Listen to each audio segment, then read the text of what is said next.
کچھ لوگ ایسے ہوتے ہیں جو اپنے آپ کو نظر انداز کرتے ہوئے کسی بڑی حقیقت کے متلاشی ہو جاتے ہیں، حالانکہ پتہ نہیں مطلع زندگی بڑی حقیقت کیا ہے، لیکن وہ اپنے آپ سے نکلنا چاہتے ہیں۔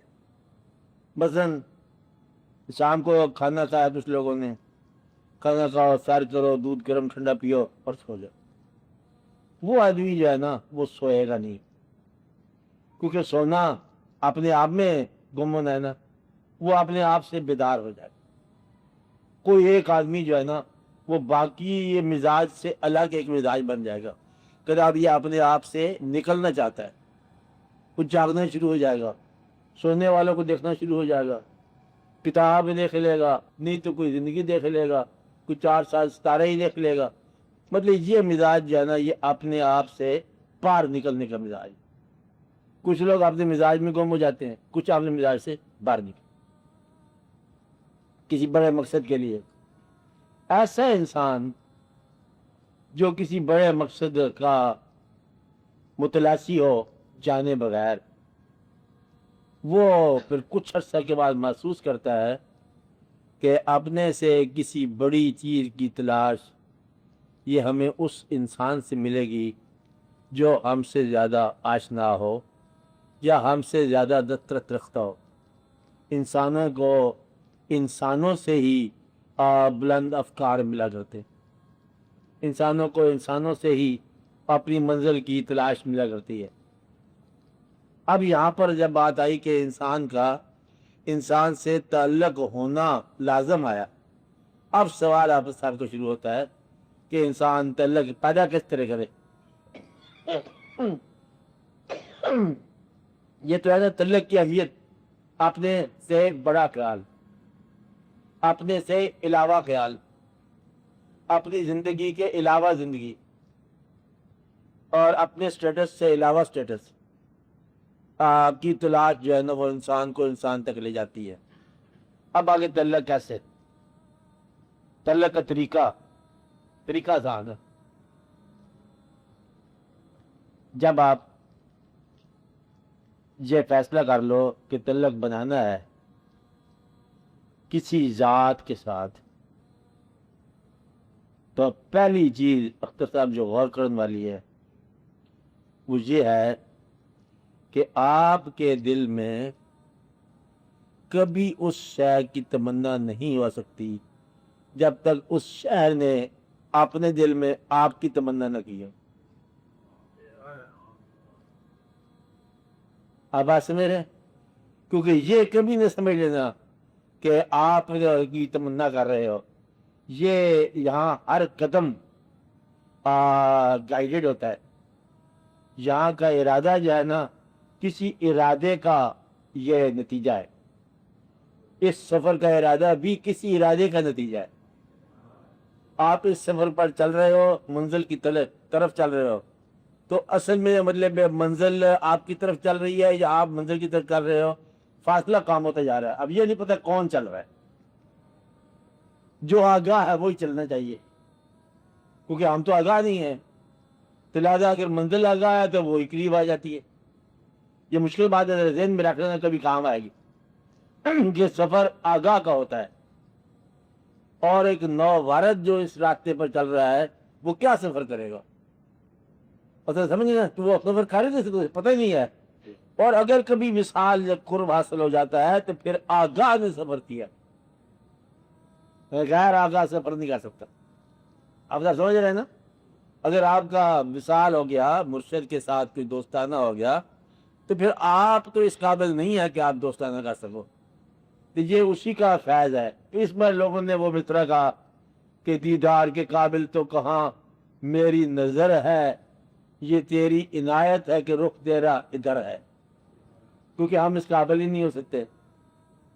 تو ایک پہلا پوائنٹ تو یہ ہے کہ ہم جس چیز کی تمنا کرتے ہیں وہ چیز ہماری تمنا ہے۔ آپ یوں کہو کہ ہم دنیا میں آ جائے، چلو مان لیا کہ اگر میرے خیال میں اللہ کریم کی ذات کا تصور موجود ہے، فرض کرو تھوڑی دیر کے لیے پوئٹک امیجنیشن ہے. تھوڑی دیر کی سوچیں کہ دیر واز اے ٹائم، ایک وقت تھا جب میں مخلوق نہیں تھا. اگر میں مخلوق نہیں تھا تب بھی میں خالق کے ذہن و تصور میں تھا کہ اس کو بھیجنا ہے یا اس کو بنانا ہے. تو آج اگر اب میں نے خیال کیا تو میں نے کون سی بڑی بات کر لی ہے، یعنی کہ میں بھی اس کا تصور کی تخلیق ہوں اور وہ تو میرے تصور میں ایک حقیقت ہے. اب بات نہیں ہے کہ میں اپنے پاس سے تو خود بخود نہیں پیدا ہو گیا. تو جب میں خالق ہی کے تصور اور منشا اور امر الہی کی وجہ سے یہاں پر آیا تو مجھ پر تو لازم ہے نا کہ میں اس کا شکر ادا کروں یا تصور کے بدلے تصور رکھوں. اس لیے یہ کوئی ایسی بڑی بات ہم نہیں کر رہے کہ اس کو یاد کر رہے ہیں، یعنی کہ وہ یاد میں بھی پہل کر کے آپ بات سمجھے نا، یعنی کہ پہل احسان میں اس نے کیا ہے اور محبت میں بھی پہل اس نے کیا ہے. ہم محبت میں بھی پہل نہیں کر سکتے. تو اب یہ ہے کہ اسی نے جب سے پہلے کیا کہ وہ ہوئے مائل کرم خود ہی، ہم نے ان سے کیا تھا پیار کا، یعنی کہ وہ خود ہی مائل کرم ہوئے کہ اس قسم کے اس آدمی کو اس نام کے ساتھ اس مزاج میں فلاں دنیا کے فلاں حصے میں فلاں سال بھیجا. تو جب تک نہیں بھیجا اور ذہن میں کھٹکتی رہی بات، اگر ذہن ہے تو یہ پوٹری ہے نا، اکثر بات ہے نا، تو تصور خالق کے اندر اس کی موجودگی رہی ہے.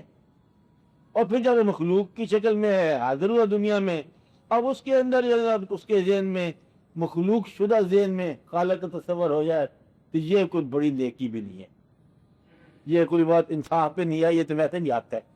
اچھا تو میں یہ کہہ رہا ہوں کہ خالق کے ساتھ جس چیز سے آپ کا تعلق ہے، یہ تعلق چاہتے ہو آپ یہ سوچو کہ تعلق جو ہے اس کا منصافی ہے جس کی ہم یاد کر رہے ہیں. انسان ہو، پیر ہو، شیخ ہو، ذات حق ہو، دراصل جو ہے اس کے دل میں یا اس کی تمنا یہی ہے کہ ہم اس کی طرف راغب ہوں. آپ سمجھائی، ہم کبھی راغب نہیں ہو سکتے جب تک وہ راغب نہ کرے. اس کا یہ نقطہ بڑا لازمی طور پر دل میں رکھ لینا، یعنی کہ وہ نہ چاہے تو کوئی سفر کر ہی نہیں سکتا. یہ کھانا کعبہ بنانا، اسے پتا ہے نا کھانا کیا دکھاوا کیا، اللہ کی کھانے میں تھوڑا ہی ہے، آپ جانتے ہو نا، بنا کے رکھا ایک قسم کی دعوت نامہ ہے. بات سمجھے، آؤ وہ دعوت نامہ خود ہی مہیا کیا، پھر ان کو پیسے کا اہتمام کیا ان کو، پھر جس کو پیسہ نہیں ہے وہ نہ، یہ کھیل ان کا نہیں ہے، یہ اور کھیل ہے. پھر ان کو مطلب بنایا ایک پوائنٹ آف ریفرنس پہلے بنا کے بیٹھے ہوئے. پوائنٹ آف ریفرنس بنانا بناتے خود ایک دعوت نامہ ہے، ورنہ تو ریفرنس کی ضرورت ہی کوئی نہیں نا. تو یہ جو ہے نا پہل ادھر سے ہمیشہ ہی ہوتی ہے اس کام کی، ہر لحاظ میں اللہ کریم کی طرف سے پہل ہے. دعوت اسلام کی شکل میں ہو، دعوت حج کی شکل میں ہو، دعوت اصلاح احوال کی شکل میں ہو، اور سجدے کی شکل میں ہو، یا ویسے آزاد تمنا حقیقت کی شکل میں ہو، یہ پہل ادھر سے ہوتی ہے. یہ یاد رکھنا کہ اگر کسی کو حقیقت کی تمنا ہو جائے تو دل میں یہ شکر ادا کرنا کہ حقیقت نے ہی تمنا پیدا کی ہے. کوئی شخص نہیں تمنا کر سکتا جب تک وہ شے اجازت نہ دے. آپ بات میں، یعنی کہ آپ ایک آدمی ہمیشہ آپ کے گھر کے پاس رہتا ہے، اس نے اجازت نہیں دی، آپ اس کے دوست نہیں بن سکے، گھر کے ساتھ رہتا ہے. آپ دیکھو پڑوسیوں کو، کتنے پڑوسی ایسے ہوں گے جن نے اجازت نہیں دی، ایسی انہوں نے آنکھ رکھی ہے کہ اسلام دعا ہوئی ہے، اس سے آگے تعلق ہی نہیں پوچھا آپ نے. اور ایک ایسا ہے جو دور سے ملا، السلام علیکم ہوئی، اور آپ اس کو اٹھا گھر لاتے ہو، آپ اس گھر چل جاتے. تو گویا کہ جب تک اجازت نہ ملے تعلق ممکن نہیں. آپ سمجھ رہے نا. تو یہ آپ جو ہے اس کے بعد یہ ہے کہ تعلق کا بدائی طریقہ ہے کہ اس کے اپنے مزاج میں ہوتا ہے، صاحب کے مزاج میں ہوتا ہے، تو وہ جب چاہے بلا لیتا ہے، جسے چاہے وہ بلا لے، اور نہ کہیں سے دور ہے منزلیں، نہ کوئی قریب کی بات ہے. جسے چاہا در پہ بلا لیا، اور یہ بڑے نصیب کی بات. مقصد یہ کہ یہ خود ہی ادھر سے فیصلہ ہوتا ہے. اور اب تعلق پتہ چل گیا کہ اس کے ساتھ تعلق ہے، اس کے بعد پھر فرائض عائد ہو جاتے. اب فرائض میں سب سے پہلے آپ یہ دیکھو تعلق کے بعد کہ وجود کی زندگی، اپنے جسم، اس کے اندر، اس کے انتظام میں، اس کے نشست و برخاست میں، اٹھنے بیٹھنے میں، اس تعلق کے بعد کوئی تبدیلی آنی چاہیے۔ جسم میں، کھانے پینے کے معمولات میں، سونے جاگنے کے معمولات میں، کہتا ہنسنا رونے کے معمولات میں، جسم کی حرکات کے اندر، جسم کی افزائش کے اندر، جسم کے راحت کے اندر، اس تعلق کے بعد تبدیلی اس تعلق کے مزاج کے مطابق آنی چاہیے۔ اگر آپ کا تعلق باڈی بلڈر کھانے سے ہو گیا تو کچھ عرصے کے بعد آپ کا مالش کرنا لازمی ہو گیا، کیونکہ اب آپ باڈی بلڈنگ کے شعبے میں چلے گئے۔ آپ اصل میں پھر ضروری ہے اسی قسم کا آپ انداز اختیار کریں گے، اور جس قسم کا مزاج آپ کو ملا تعلق کے بعد، وہ سارے کا سارا مزاج آپ کے جسم پر نازل ہونا شروع ہو جائے۔ یہ بات یاد رکھنا، رات میں میری تھی تو گویا کہ جسم کے اوپر اس تعلق کے اظہار کا ثبوت آپ کو ملنا شروع ہو جائے گا۔ پہلے جسم تھک جاتا تھا، پھر نہیں تھکے گا، یا پہلے نہیں تھکتا تھا، اب تھک جائے گا۔ کوئی نہ کوئی جسم پر جو ہے نا تبدیلی آنی شروع ہو جائے گی۔ پہلے بے خطر ہو کے سوتے تھے، اور اگر آپ کو کسی چوکس ذات سے ملاقات ہو گئی ہے، اب آپ چونک کے اٹھ پڑے ہوں گے، جیسے آپ کی مرضی۔ جو اس نے مجھے دینا ہے خیال، اس خیال کے مطابق آپ کے جسم کی حرکات و سکنات پر بڑا اثر پڑے۔ ایک بات تو یہ ہے۔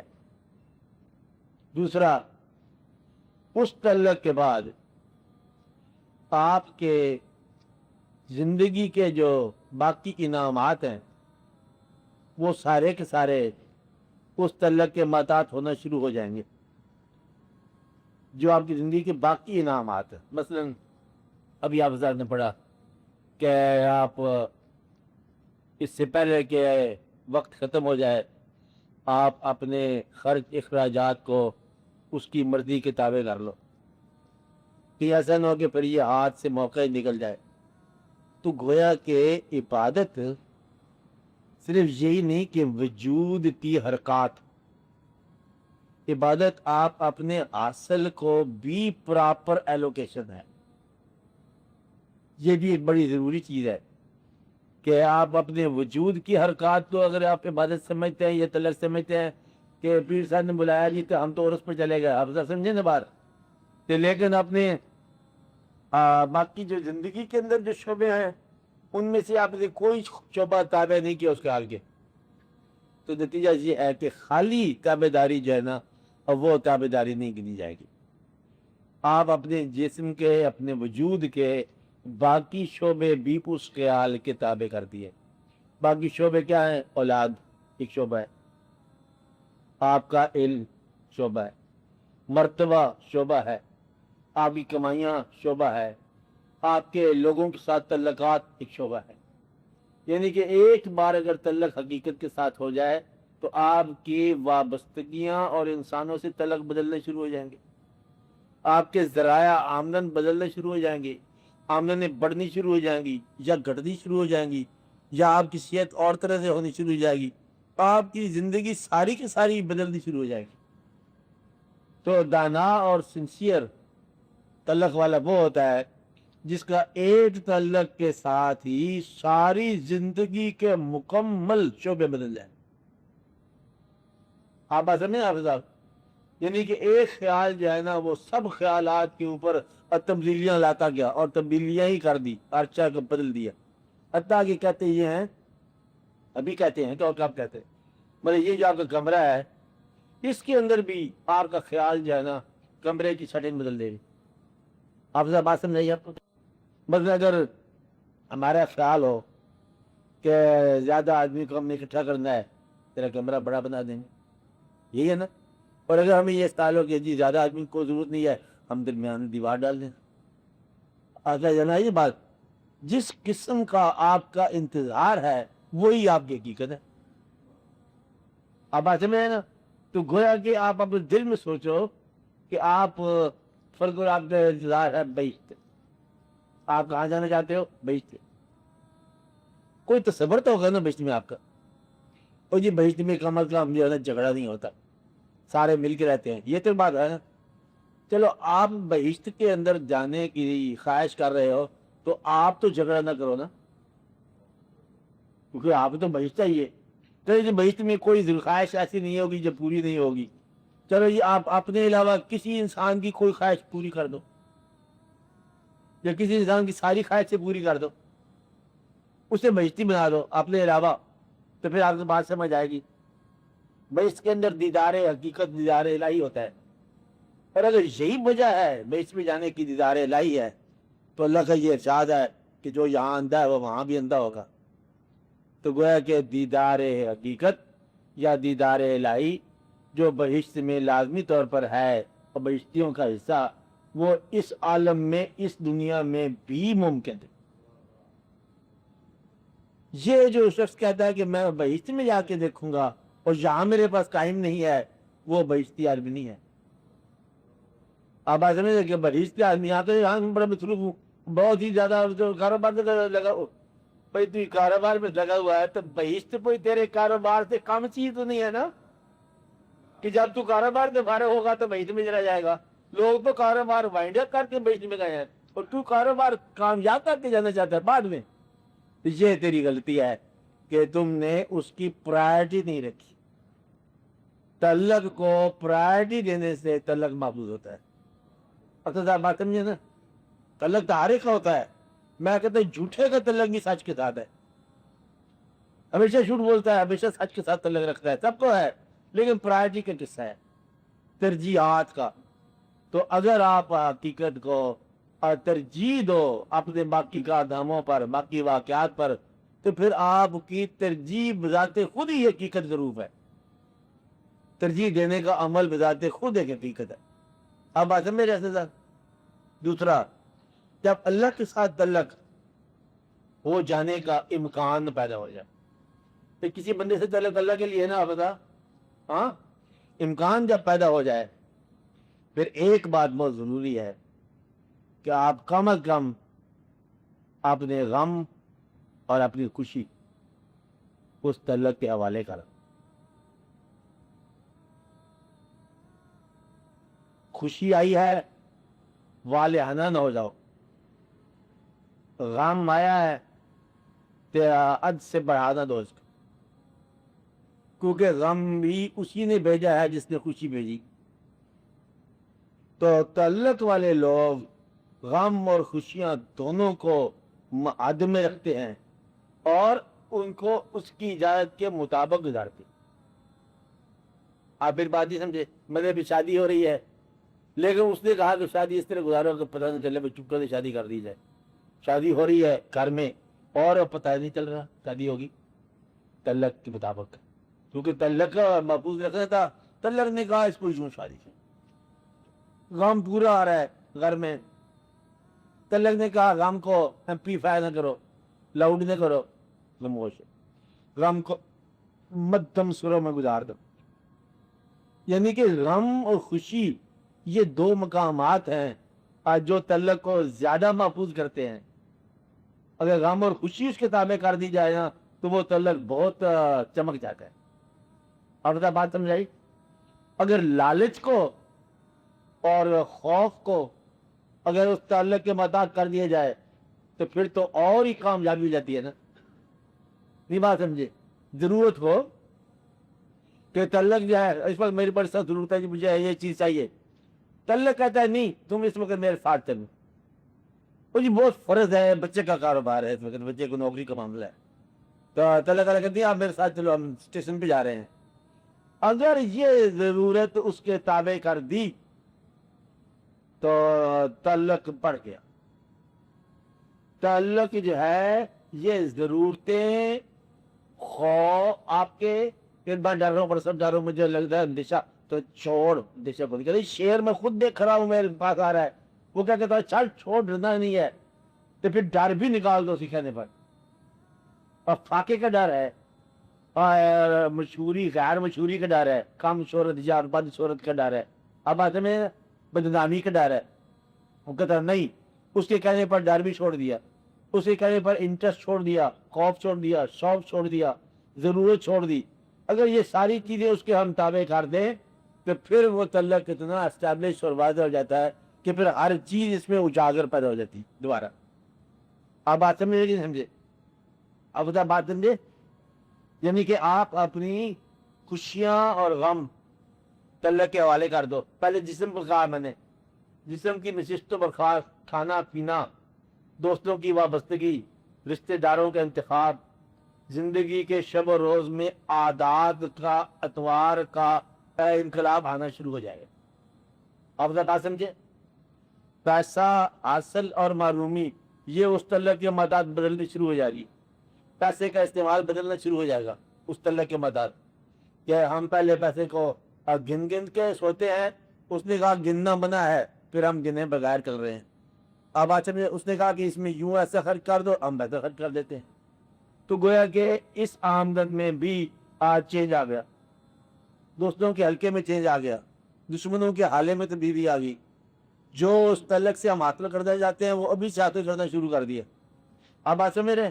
زندگی کے اندر اور زندگی کے باہر، باطن میں اور ظاہر میں، ایک تعلق کی وجہ سے تمام تبدیلی آنی شروع ہو جاتی ہے. اور بات سمجھائی کہ نہیں آئی؟ اور کوئی شک ضرور نہیں رکھنی تو اس تعلق سے منفعت حاصل کرنے کے لیے. تو تعلق میں غم بھی حوالے کر دیا، خوشی بھی حوالے کر دی، انٹرسٹ بھی حوالے کر دیا، اور زندگی ساری حوالے کر دی. لا یار حوالے رب دے. تو جب اللہ کے حوالے کر دی، اس طرح سے مکمل طور پر ایک قسم کا دستبرداری ہو جاتی ہے. لیکن پھر وہ تعلق آپ کو کریٹ کرتا ہے، ریکریٹ کرتا ہے، بناتا ہے، سنبھالتا ہے. آپ کو پھر ایک نئی زندگی اور نئے انداز کی زندگی ملتی.